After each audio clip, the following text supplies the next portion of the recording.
Hi, good morning everyone, and welcome to the video on Introduction to Cybersecurity. My name is Bipin Kulkarni, and we'll be discussing what exactly cybersecurity is and how it affects our day-to-day work lives. But before we begin with the details of cybersecurity, let's consider this as an example. In an office one day, Quinn, who was following his daily routine, working on his computer, trying to crunch the numbers, work his data through. But in the background, without his knowledge, there is a hacker who's trying to access the confidential files located on Quinn's computer. Through a vulnerability, the hacker is able to access those files, and he or she then transfers those files back to the hacker's computer. So what can happen due to this? Legal ramifications to the business, loss of company secrets, leakage of information, maybe industrial espionage, which basically means a competitor is trying to analyze a company's secrets and trying to gain access to their data.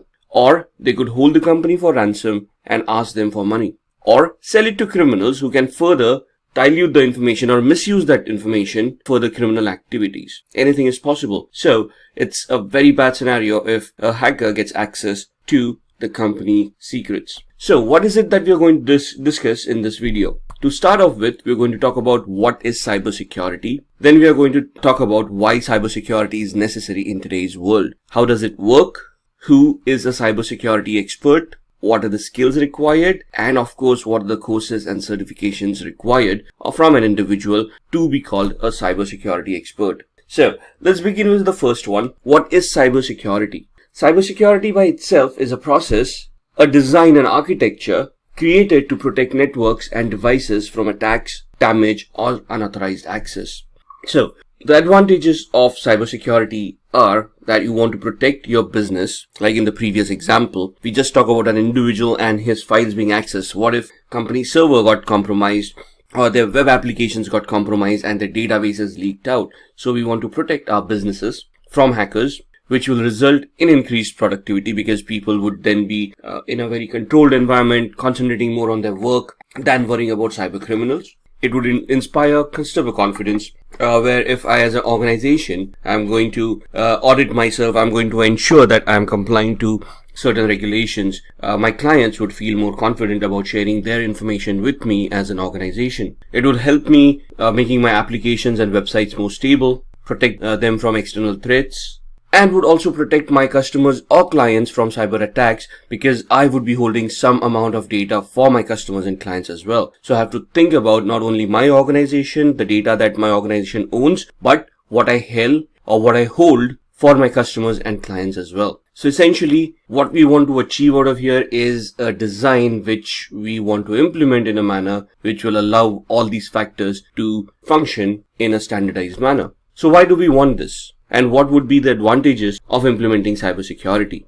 Now, first and foremost, what is cybersecurity? There are three main pillars of cybersecurity that we deal with since the inception of computers. And they're known as the confidentiality, integrity, and availability triad. Also known as CIA, not to be confused with the American Intelligence Agency. But here we're looking at three different pillars where we want our data to remain confidential, the integrity of that data to be intact, and the data to be made available at all points in time. So let's talk about these three aspects. The principle of confidentiality asserts that the information and functions can be accessed only by authorized parties. So, for example, even if you password protect your file, what is it that you're trying to do?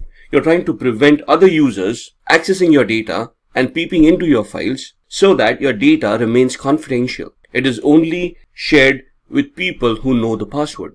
Integrity. This is where the trustworthiness of that data comes into the picture, where if the data is going to be changed, for example, you have a spreadsheet which has a lot of information about users and their login activities and whatnot, and you want to ensure that that data is not modified by any unauthorized user. So you're going to verify that the information is correct and is not modified by anybody who's unauthorized. The availability part ensures that this data is made available to all authorized users when and where they want it, right? The principles of availability assert that in systems, functions and data must be available on demand according to agreed upon parameters based on levels of service. Now, this is where your service level agreements would come in. For example, when we log on to Gmail, we always assume that Gmail is going to work and is going to be available online. At no point in time, or very few times, has it ever occurred that you've gone onto the internet, typed in gmail.com and the website is not available. In fact, if the website doesn't open, we figure out the internet is not working, right?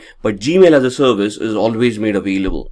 Now, when we talk about threats to CIA, the confidentiality, integrity and availability, we talk about them in two different parameters, cybercrime and hacking. So, what is cybercrime? Cybercrime is any criminal activity or any unauthorized activity that would involve the usage of any computing device which would result as a security incident at the victim's end. Most cybercrimes are carried out in order to profit from them. Criminals would try to do phishing attacks to steal your money out of your bank accounts, or would try to con you into giving out your credentials, thus compromising your email accounts or your social media accounts, and try to gain access to your identity. Cybercrimes are generally carried out against computers or devices directly to damage or disable them, spread malware, steal secret information, etc. So this talks about the motivation part of cybercrimes. What would be the motivational aspect for a person to conduct such an activity, right? So basically to cause damage, like WannaCry happened in 2017. The perpetrators, those used WannaCry, probably gained a lot in the ransom that they demanded for that data to be decrypted, but it also cost the world a lot of money in profits that were lost. So let's talk about types of cybercrime. The first type is a computer-assisted crime, where the computers are used as tools to assist a particular crime. For example, frauds or online bank hijacking, where hackers hack into a bank and digitally steal money from a bank. Now, this could have happened without the help of computers as well, but here computer assisted the crime and hence it would fall under the computer assisted crime section. The second part is where the computer itself was a target of a crime. For example, a denial of service attack, or viruses which rendered the computer useless, or sniffing of data packets on the network, thus compromising passwords and other confidential information. The third is a computer which is incidental to the crime. So here the computer was used as a temporary measure to store some data such as child pornography or some other data which made the computer incidental to the crime. Alright, let's look at a business scenario for cybersecurity. There is a quiz at the end, so please listen up and pay attention. There's this company called Stark Industries, and one day most of the employees have started reporting that their systems have either crashed or have started hanging. So the IT security team comes in, does the investigation, tries to find out what exactly went wrong, and they have identified that an employee has clicked on a suspicious link. Now these links could either be received as an email or via an email through social media like Facebook, or somebody sending out a Skype chat and attachments within Skype. Now once a user clicks on these links are designed to redirect the connection that the computer is going to make to a malicious server hosted by the hacker, and it supposedly downloads a malicious file or some scripts and executes them on the victim's machine. Once executed, these scripts or the content within these files, maybe the content could be a virus or a Trojan, these will start executing themselves and start infecting machines and start basically behaving the way they have been programmed to behave. In this scenario, a lot of users started reporting that their machines started crashing or the systems hanged. Now the security team scanned all the systems and blocked Facebook and Skype on all machines until further orders. Now this is a preventive mechanism where you're going to prevent possible attacks or future attacks from coming in. So the reaction of the security team here is to block those sites from where the attack may have happened. The question to you at this point in time is, what type of computer crime is being referred to in this scenario? Is it a computer assisted crime, computer as the target crime, or computer incidental to the crimes? So please post your answers in the comment sections below and we'll respond back to you about your answers.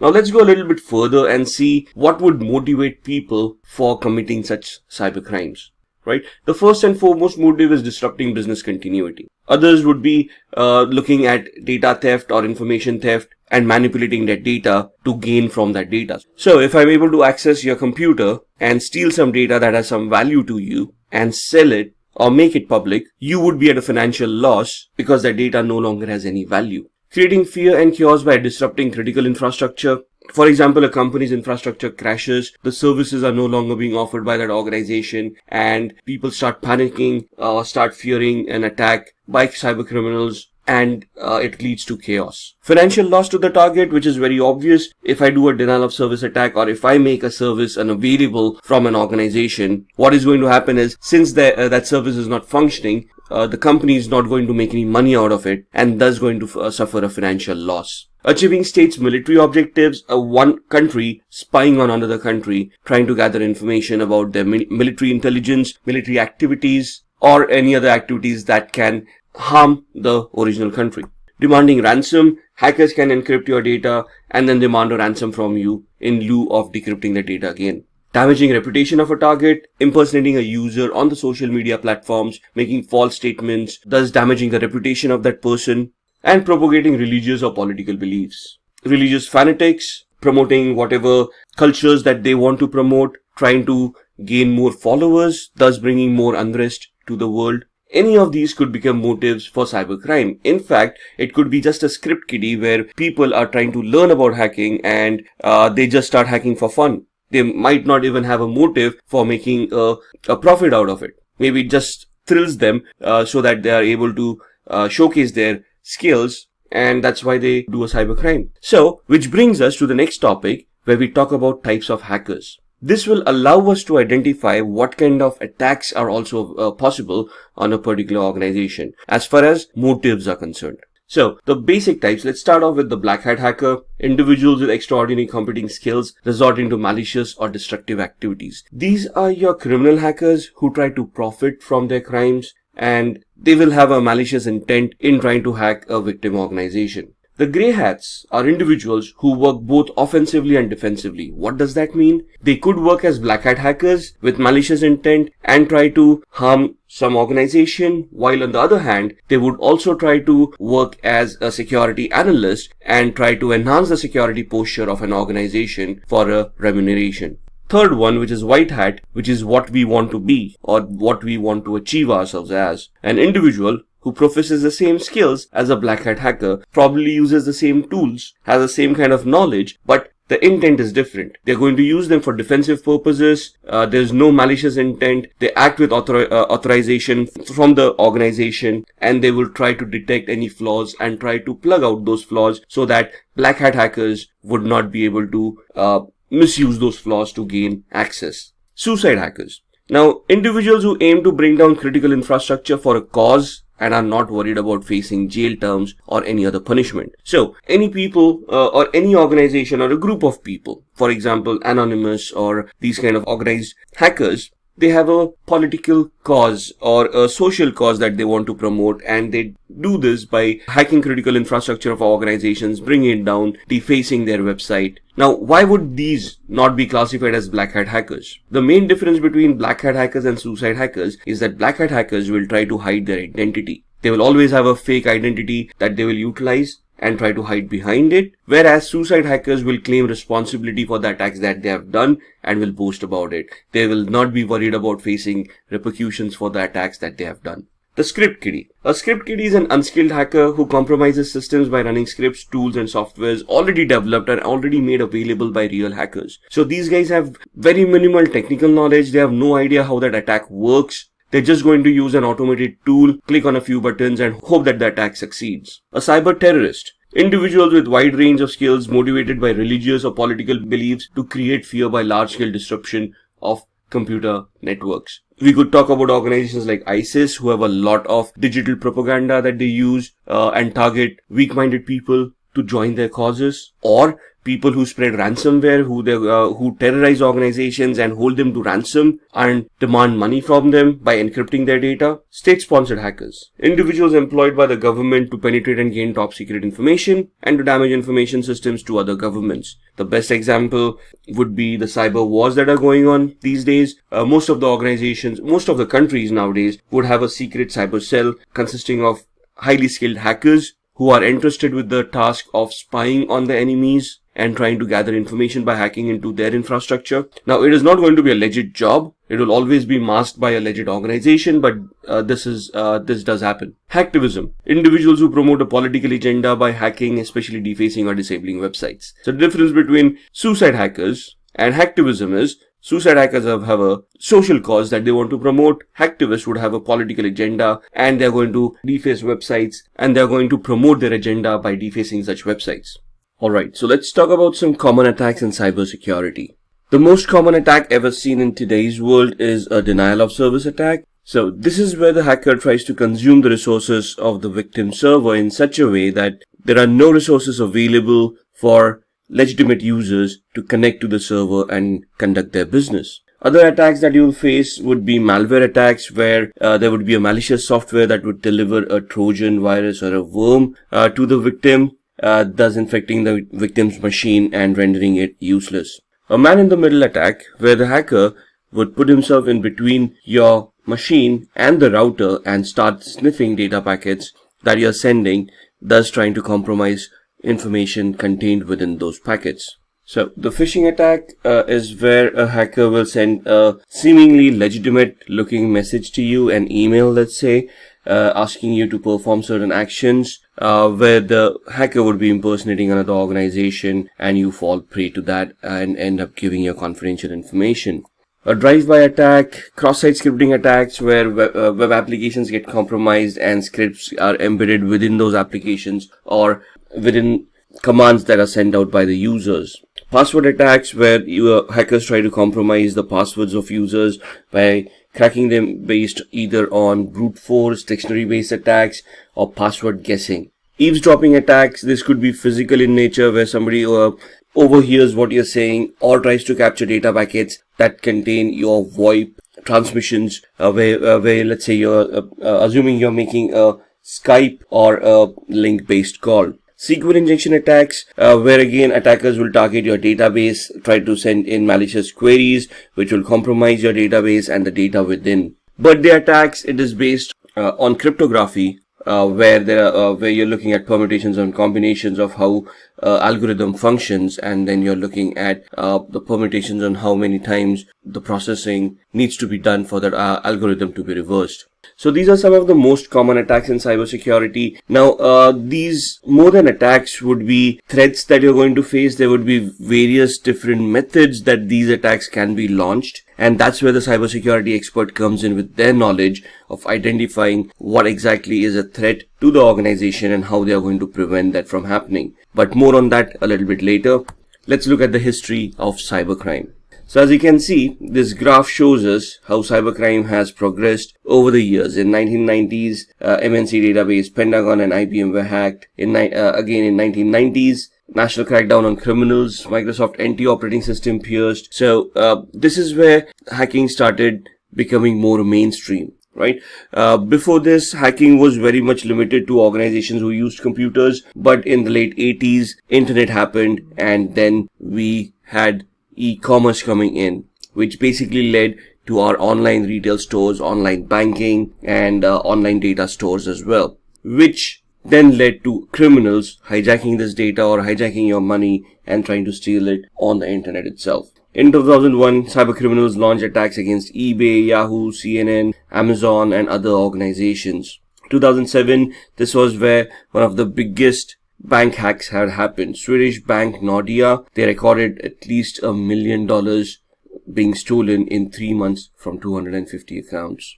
2013, Adobe had 2.9 million accounts compromised and their usernames and passwords released on the open internet. In 2016, Kaspersky, one of the leading antivirus providers to the world, reported around 758 million malicious attacks that occurred, which they identified themselves. These are some of the most famous faces in cybersecurity or earlier cybercrime. In 1988, Robert Morris, he's an American computer scientist and entrepreneur. He's best known for creating what is called the Morris worm, and this was way back in 1988, and this is the first computer worm that has been identified on the internet. Kevin Lee Polson, in 1990, he was accused of hacking into a Los Angeles radio station called KIIS-FM, where there was a contest going on. And if you're a particular number of caller and give a correct answer, you're supposed to win a Porsche 944. And he hacked those telephone lines, ensuring that he became that particular person and answered the question correctly. It was later on revealed that this actually happened. He was jailed for it. Then comes David Smith. David Smith, he created the Melissa virus. Now, Melissa virus, one of the most dynamic viruses known, around March 1999. That's when this happened. This virus was released, and this was a macro-based virus which affected Microsoft Word and Outlook-based files. Adam Botbill, in 2004, he's also an American computer hacker from Michigan. He gained unauthorized access to Love's corporate computer network via an open, unsecured, wireless access points. Now, these access points back then were not that much secured. These people were able to identify it. What they tried to attempt by doing that was gain access to the company's network and install a software which would then help them capture credit card information of that organization, right? And this was later on identified as well, and he was prosecuted for that crime and got jailed. Just a matter of trivia, Kevin Lee Polson, he was one of the first people found guilty and was banned from using computers and the internet for 3 years after his release. In today's world, we cannot even imagine living without the internet. This guy lived for 3 years without it. Now, let's see how cybersecurity works. It's all about securing a computer, and there are various methodologies, there are various factors that come in on how you're going to secure various aspects of the same computer. We start off by authentication mechanisms. What is authentication? Authentication is the part where you're going to identify a person, authorize that person for some access controls, and authenticate that person to ensure that the person is the same person who they claim to be. So here you start off with a username and you associate a password with it. The username is used to identify the account that the person wishes to access. The password is the authentication mechanism to prove that the person is who they are. Now here, you may want to enhance the authentication mechanism by using a two-way authentication mechanism. For example, with banks, when you type in the username and password, they send an OTP or a one-time password, which is auto-generated by a server and sent to a registered device that the person owns.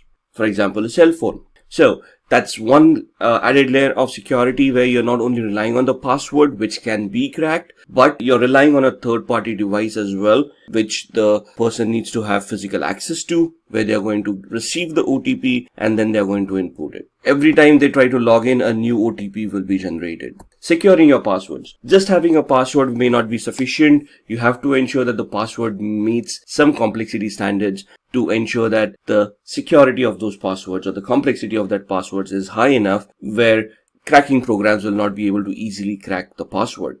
Regular updates. All the operating systems or the applications that you use will be receiving regular updates. Could be for functionality, but more for security. So as new vulnerabilities in applications or operating systems are found out, the software vendors or the developers of those softwares over a period of time start sending out these updates, also called patches, to the end users. It is very important for the end users to identify these security patches and install them on their devices as soon as possible. Else, they remain open for those vulnerabilities, and unpatched systems thus can easily be hacked. Usage of an antivirus. To protect yourself from viruses, worms, trojans, essentially malwares, there needs to be a software that's installed on your computer that is going to watch out for them.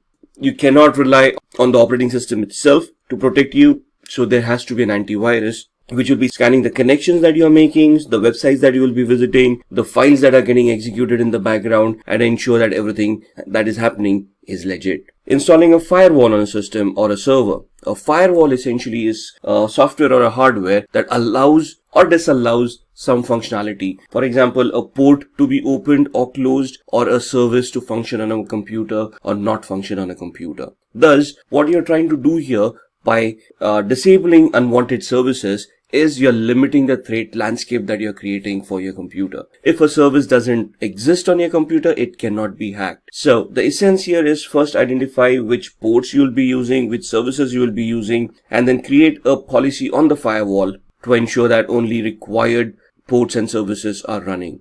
No phishing. So phishing, as we said, could be a malicious website that is being hosted by a hacker. The hacker sending you a fake mail looking like a genuine email, asking you to connect to that particular server and fooling you into you giving that confidential information to the hacker.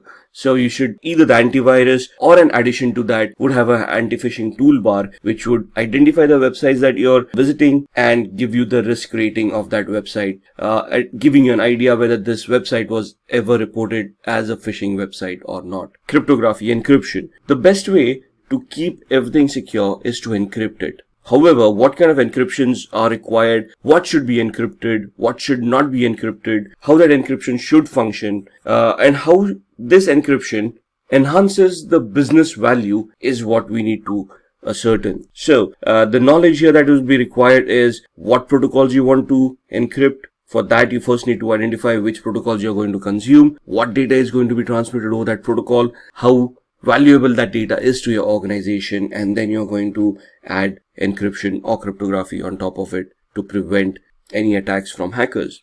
And then securing DNS servers. DNS is a domain name server, which is basically an index that maps your domain names to your IP addresses. So the domain name system is an index that maps your domain names to your IP addresses. Now on the internet, computers do not know domain names. They can only identify IP addresses and MAC addresses. So when we type in, let's say, google.com on our browser, the computer doesn't know what google.com is. What it does is it sends the packet to the DNS server, and in the DNS server it queries where google.com is located.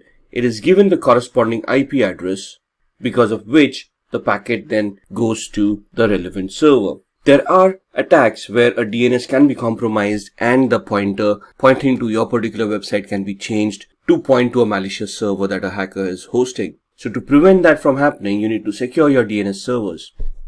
So with these kind of attacks and the kind of defense mechanisms we have seen, let's see how do we become a cybersecurity expert. So essentially, who is a cybersecurity expert? A cybersecurity expert is an individual employed by an organization to protect their infrastructure, right? So this person is responsible to identify potential flaws, identify what threats the organization faces, and then streamline or create or design or architect methodology which is going to protect all the assets that the organization has. So this is going to happen through a variety of techniques such as finding weaknesses, so vulnerability management, where you run vulnerability scanners, identify potential flaws in the organization's infrastructure. Could be applications, could be servers, could be desktops, could be operating systems, could be anything, could be network-based flaws as well. And then you're going to monitor these systems. You're going to look at the data flow that is going to the internet, through the network, through the intranet rather, and then you're going to check if there is anything malicious going on in that network. So over these techniques, you're basically going to monitor it on a day-to-day basis, on a regular basis, and you're going to try to identify if anything out of the ordinary is happening, right? After you find the weakness, you're going to test those weaknesses to identify the complexity of those weaknesses, to validate those weaknesses actually exist, and then you're going to repair them, you're going to patch them, you're going to install updates, or you're going to you're going to install mechanisms like firewalls or antiviruses to mitigate those weaknesses, and you're going thus resulting in strengthening the areas where an attack may have occurred. Let's see the domains in cybersecurity. Now, when we say domains in cybersecurity, in the previous slide we were discussing where these attacks may happen, like applications, infrastructure, network. So let's see these domains in details. Asset security. Now, when we say assets could be applications, could be networking devices, could be computers, could be routers, could be wireless access points. And these all these devices have their own operating systems, they have their own functionality, and it is important that we look at the security of each and every asset that the organization owns. Security architecture and engineering. Now, not everyone can just walk in an organization and then say, let's start implementing security in a particular manner. We have to standardize the security in such a way where the security is constant for a long period of time and is consistent. right? So for that to happen, there is an architecture, an engineering phase where we are going to create a plan of how this security needs to be implemented. For example, if I determine to install a particular antivirus, I have to ensure that the same antivirus is installed on all the systems in the organization. I cannot have different kind of antiviruses installed that do not talk to each other or do not report properly to the proper owner. So we have to create policies, procedures, and we have to implement them in a standardized manner for our security to work properly. Communication and network security. Now, with cloud computing coming in and hybrid clouds happening, where you got a deployment of a physical infrastructure talking to something that is on the cloud, let's say AWS or Microsoft Azure, right? And data flows are happening globally these days. You have to be very careful how these data are going to be transmitted across the network. Thus, you have to create those paths and ensure that those paths are monitored properly, are regulated properly, and do not have any data leakages. Similarly, identity and access management. Who is accessing my data? Are they authorized to access my data? And if yes, how am I going to authenticate them? How am I going to track them? How am I going to hold them accountable for whatever they have done? Even if a person is authorized to do something, we have to hold him accountable for that activity so that if something happens later on, we can identify who made that change. So the identity and access management module will consist of us creating groups, policies, users, roles, and interlinking them with the assets to ensure that only authorized people are able to access those devices. Security operations. On a day-to-day basis, we need to monitor the security of the organization. For example, if today I start facing a denial of service attack, or somebody starts a password attack on my organization where they're trying to crack somebody's password, there should be some internal mechanisms that are in place which will try to identify these attacks, warn the appropriate administrator, and that administrator will walk in and try to investigate that attack. So day-to-day operations are a must.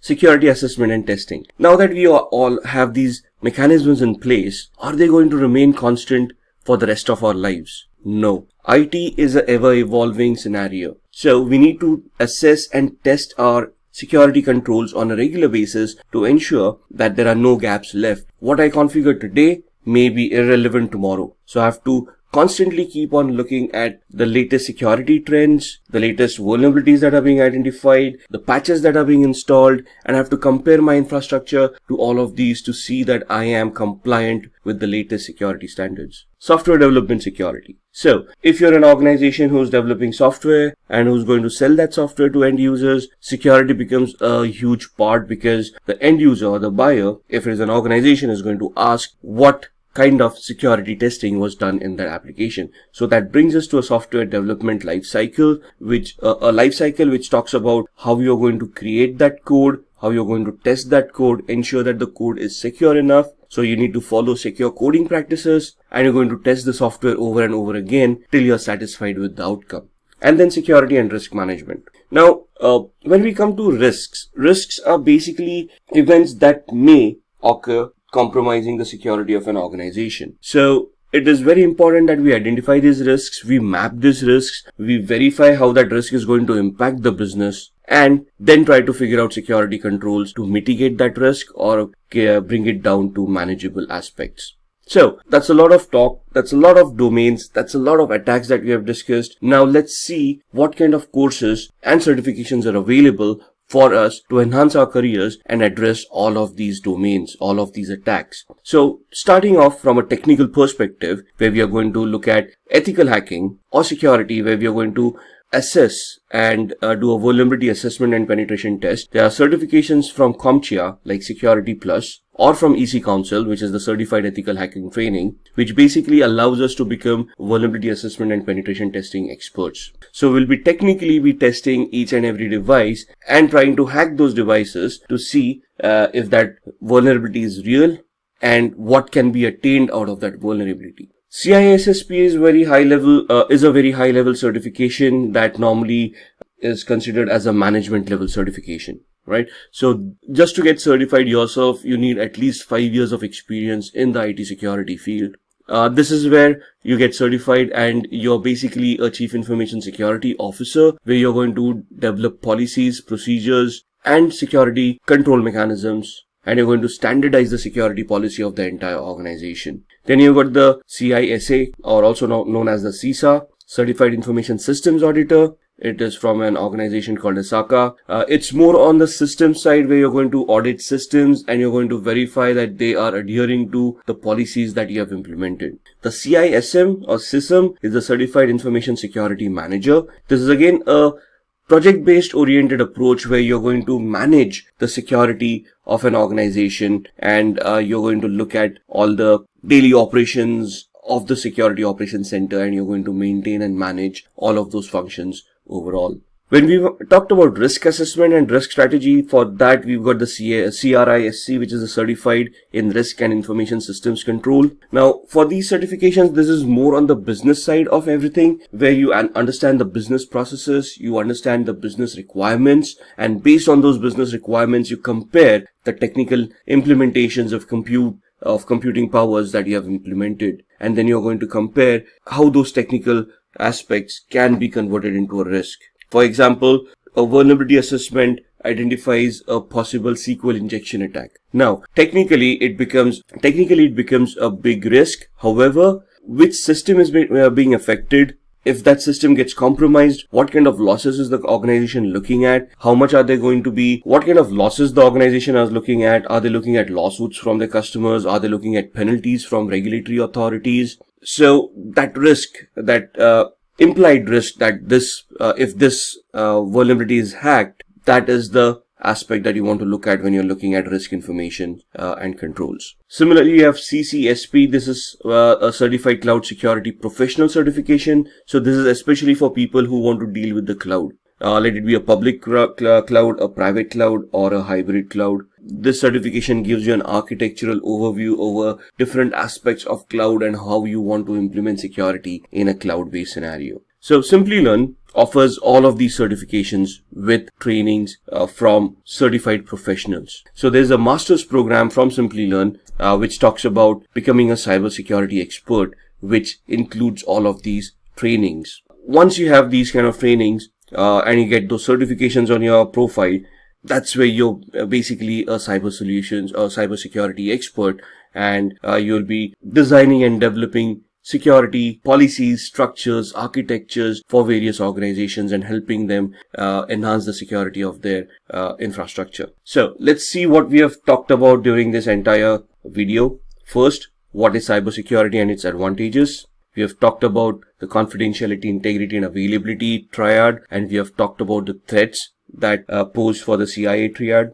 Motives behind cybercrimes. We have seen what motivates people to attack other computer systems and steal data from it. We have talked about types of hackers and cybersecurity experts. So we have talked about white hat, black hat, and gray hat hackers. There are other types that we have talked about as well. We have looked at the domains that are available in cybersecurity and the courses and certifications that can be mapped with these domains. So this is what we have discussed within this session. If you have any further queries, please go ahead and post them in the comment section, and we'll try to address them as soon as possible. With this, I thank you for going through this entire video, and again, I'll wait for your comments and I'll respond back as soon as possible. Thank you. Hi there, if you like this video, subscribe to the Simplilearn YouTube channel and click here to watch similar videos. To nerd up and get certified, click here.